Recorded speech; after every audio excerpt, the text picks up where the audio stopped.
Hi, it's Carol here. I'm ready to read chapter 15 from Witch on the Warpath. Last chapter, Hearty had been looking for a tree that he wanted to spend the night in, and he'd found a lovely bole hole, but it didn't appear as it seemed. Chapter 15. Spider. Hearty never stood a chance. As soon as the creature, observing him, figured out it had been spotted, it followed its instincts and attacked. A nightmarish, hairy black spider, the size of a squashy apple, shot out from the small funnel hole as fast as lightning, barrelling towards him at full speed. Its wiry legs were a blur, but its clicking fangs were clear enough, dripping with yellow venom. Hearty had nowhere to go and nothing to fight the spider with, so he ended up running round and round the inside of the tree. The spider stopped chasing Hearty after several laps and hunkered down breathless over the top of his funnel web, watching Hearty wear himself out. The spider sensed Hearty's fear, using the sensory bristles located on its head and abdomen. It identified his exact position through the tremors and vibrations carried to it through the air. Hearty turned and headed towards the far side of the nest. His feet were soaked where he'd stood in a small puddle of water. Breathing hard, thoughts of comfortable baths long forgotten, he stared up at the lonesome spider. It was a standoff. The spider waited for the right moment to strike, whilst Hearty waited for his doom. He heard movement outside. Praying it was Onk, he turned his head to call for help.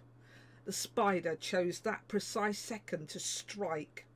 Landing in one fluid leap on Hearty's exposed neck, it sank its rapier-like fangs into him, puncturing his skin and injecting paralysing venom into his bloodstream. Hearty screamed and squealed in agony. It was like being speared with a massive bony lance. He grabbed the spider with his bare hands, trying to pull it off, uncaring how repugnant it felt to touch. It was too late. Having done its dreadful deed, the spider leapt back up and squeezed into its funnel home to begin the waiting game again. There was a lot of thrashing about as Hearty felt the venom take hold and work its way through his body. He fell, his legs giving way, and sprawled on the floor, a pathetic, juddering heap, unable to move. The only part of his body under his control were his eyes, which in itself was terrifying, for it meant that whatever happened next, Hearty would have to watch. It appeared the involuntary muscles controlling his heart and lungs continued to function, unaffected by the poison. The spider, satisfied its victim was immobilised, descended once more. Within minutes, it had parcelled Hearty up into a neat transportable package. This done, it tethered him to the top of the polished wall and retreated inside the funnel without showing any further interest. Hearty swung there, swinging back and forth, unable to move or shout for help, even though he was nearer the entrance. What a way for a famous author to die, he thought. A spider's supper. He wasn't sure whether the venom coursing through his body was affecting him, or his impending death was the cause of his humour about his predicament. Whatever his feelings, Hearty was exhausted and drugged with venom. He fell into an uneasy sleep as evening moved into night, waking much later when the trap, for that is what it was as black as the spider stalking him. Hearty could make out a small patch of night sky shining in through the treacherous opening. A few faded stars twinkled at him.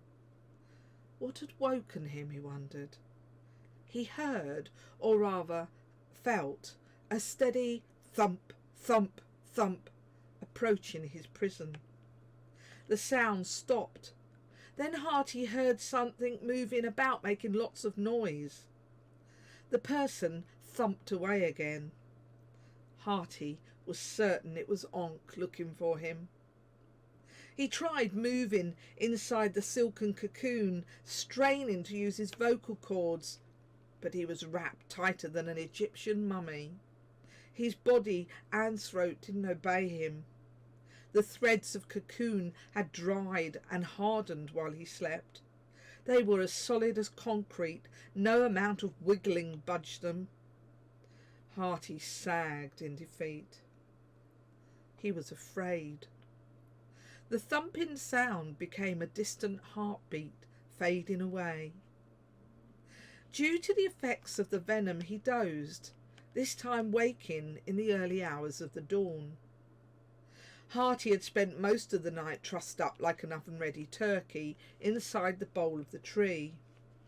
He could hear scuffling noises above him as the hairy spider moved about in its home, but it never came out. It didn't need to. Its work was complete. Once, by the emerging daylight, it traversed across the funnel opening.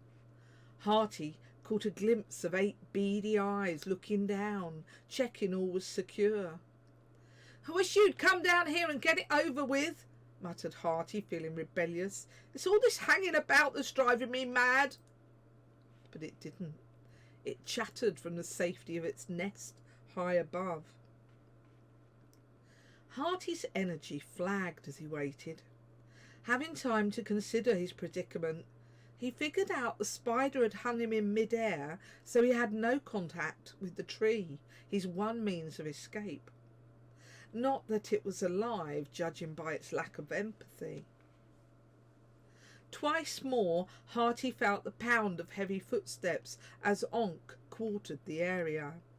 Hearty knew Onk was searching for him, like he searched for the fairy babe when he lost her to the weasels. Was that really only 7 days ago, he wondered.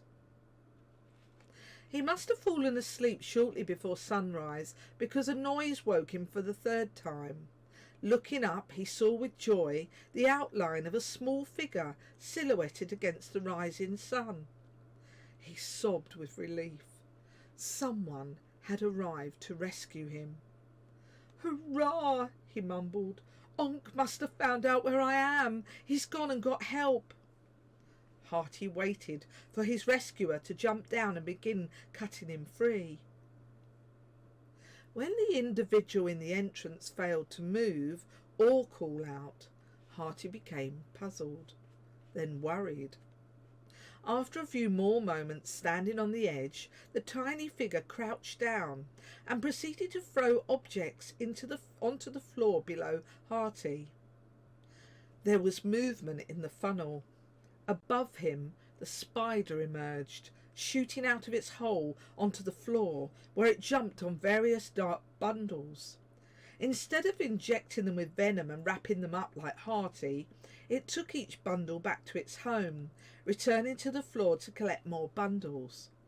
One of its trips took it closer to Hearty, and he saw, for the first time, it held in its legs 3 dead flies. "Ah," thought Hearty, realising the truth.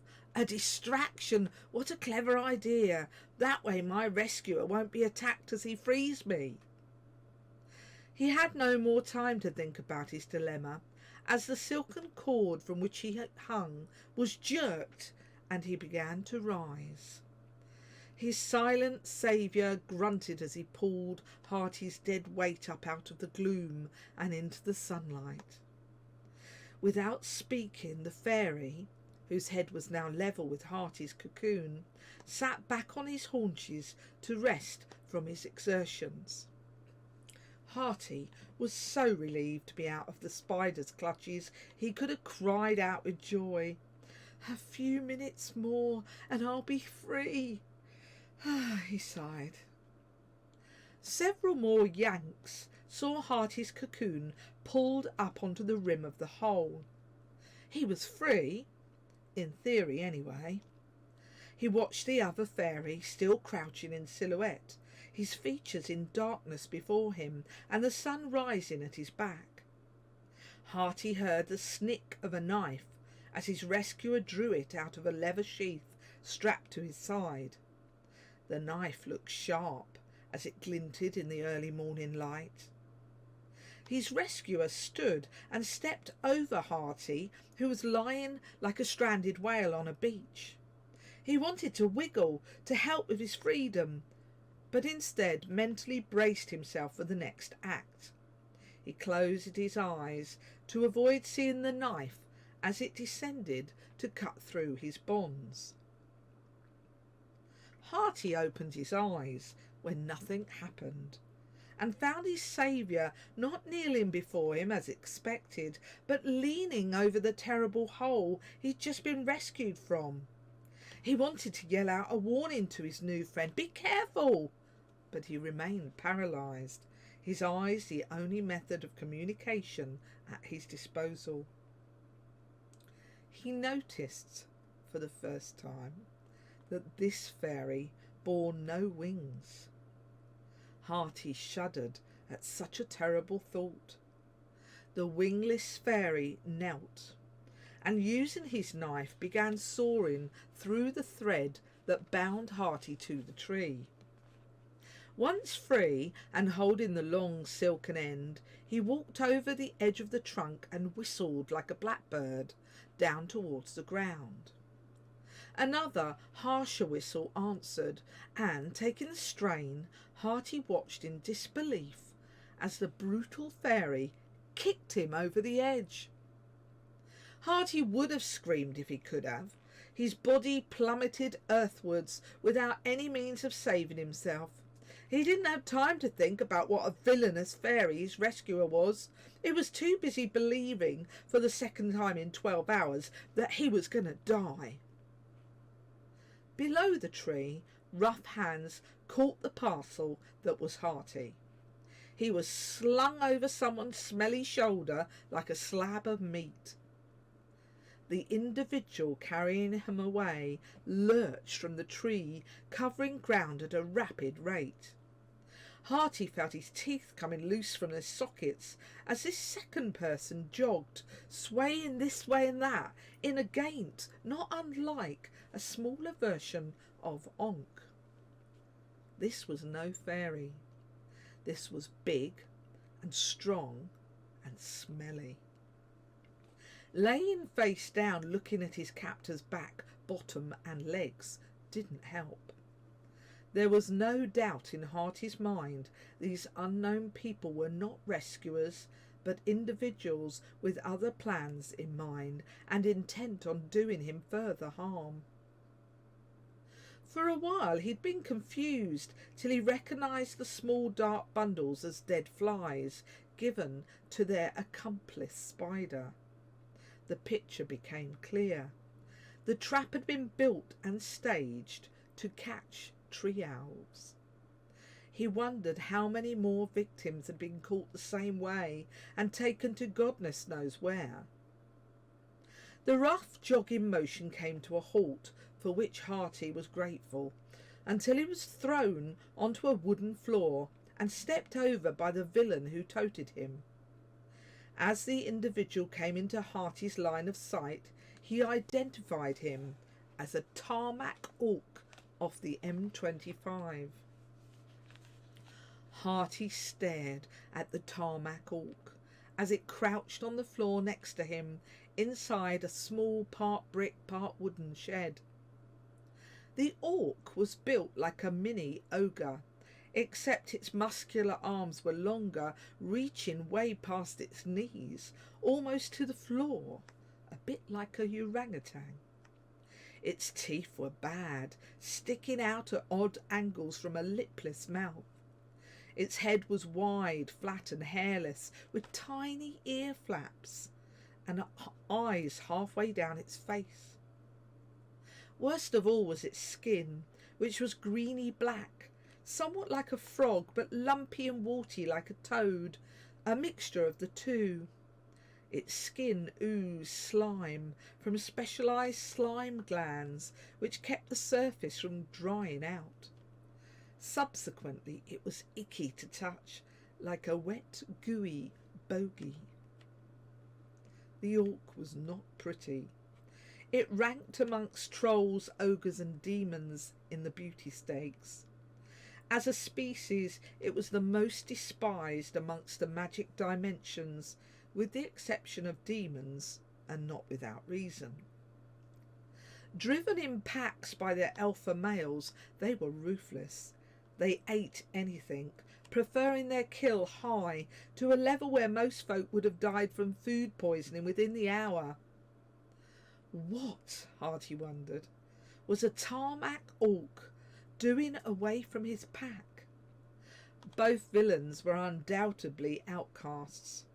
A fairy without wings and a packless orc meant big trouble for Hearty. They didn't have any morals, and he dreaded discovering what plans were for him. He didn't know how long he'd have to wait trussed up on the floor like an oven-ready turkey. Without a word to him or each other, they left the shed, bolting the door behind them.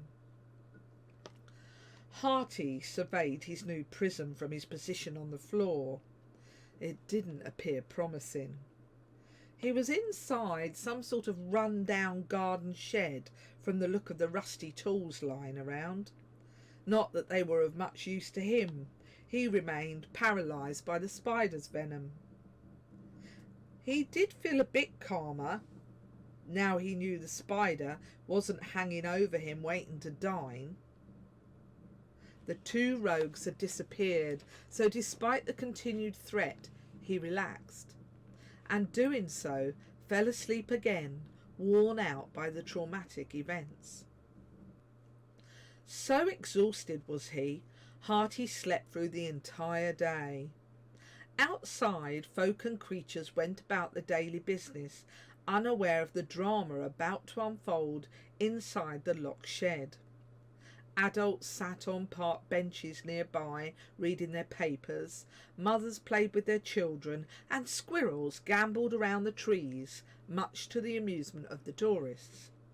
Soon, after Hearty's internment, Onk passed by the shed in his search. Hearty slept on, oblivious. Just before sundown, the shed door creaked open. Its noise brought Hearty wide awake in moments. With his awakening, Hearty found he could wriggle his toes, which afforded him no small amount of relief. The venom wasn't proving to be fatal or permanent.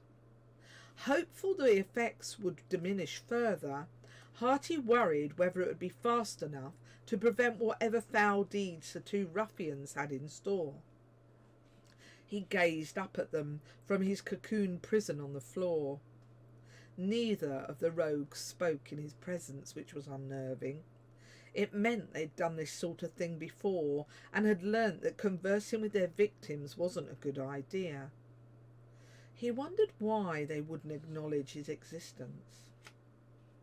The nasty duo peered around the small room, appearing strangely timid, if not scared.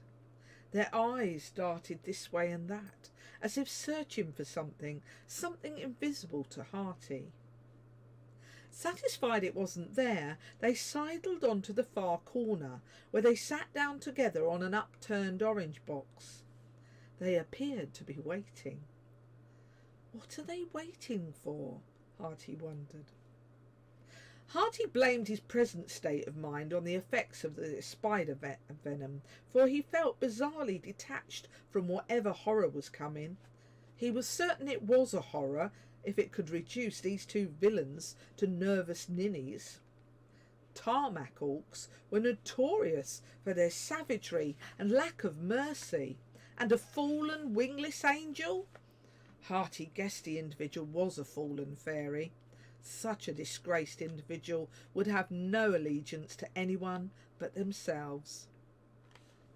Together, the three of them waited in silence, while outside the sun dropped in the sky, and a lone robin sung about its close encounter with a black savage moggy. Hearty didn't notice anything different to begin with, lying on the cold concrete floor. But the two mute villains began to look decidedly uncomfortable. Their cheeks started to glow red, like they'd been outside on a cold frosty morning. They didn't appear to like it getting warm either, because they fidgeted on their improvised wooden seat, though neither of them would get up or went outside. Instead, they started to remove their outer clothing, and Hearty saw they were sweating, like they were in a Swedish sauna. The night outside darkened. Inside, the shed darkened too. But there was something extra in the darkness. A subtle red glow. The glow was somehow greasy and thick. It was difficult to breathe, like inhaling hot but not quite boiling water. Hearty felt it invade his lungs. It was insidious and nasty, and he felt unclean and corrupt. He'd never tasted or felt anything like it before. The other two noticed it. They became even more uneasy, shuffling in their place. They looked like they'd rather be anywhere else in the world but inside the shed with Hearty. Without any sort of warning, a leg appeared in the thin air, about a foot off the ground. It was red, leathery and skinny. It was followed by the remainder of the creature's body, which was also red, leathery and skinny. In height, the creature emerging from nowhere was like a toddler, a skinny toddler, underfed and evil. With claws on its toes and fingers, it had large bat-like ears and slitty eyes. It possessed 2 rows of teeth, pointed teeth, one behind the other like a shark, and above these an out-of-place, cute button nose. Once it had fully emerged into Earth's dimension, it hissed at Hearty, and it slinked over to him. There was no mistaking a young Neath demon from the dark realms. Hearty was petrified as the grinning Neath demon approached him, wringing its hands together with apparent glee. "Well, you've done well, lads," said the small demon, gloating over his prize. "A tree elf, young and juicy's from the looks of him too. Much better than the last one you caught, all stringy and old. Yuck!" Hearty shuddered at the word juicy. The hairs on the back of his neck managed to stand up in terror. The wingless fairy stood up too. "Where's our money, Krog?" the fairy asked, edging forwards, a slight defiance in his voice. "You knows I have to sell it some first," Krog whined. His eyes glared at the fairy, daring him to say more. Krog remembered, just in time, the tarmac orc was present. Not wanting his fragile power base tested, the demon recognised now was not the time for a contest of wills, which he might lose. He redirected his anger and his gaze to Hearty. "What you looking at, elf?" he snarled, spitting the word elf out like it was a disease. He kicked Hearty hard in the stomach with his bony red foot, in an attempt to vent his anger at being challenged by his underlings. "You sees you get a good price, that's all," replied the fairy, and like a bubble his bravado popped, and he sat back down on his orange box again. Meanwhile, Krog returned to his earlier jubilant high spirits, which seemed to involve wringing his hands and kicking Hearty some more. Hearty hardly noticed the kicks as they landed. His mind was in a state of utter despair. The Neath realms and Neath demons! He wailed inside his head. Could this get any worse? He couldn't believe it. And so he lay there on the floor, a picture of abject misery awaiting his doom, knowing he couldn't do a thing about it. And that's where we'll leave Hearty this chapter. Tune in next time to find out what happens. Thank you for listening.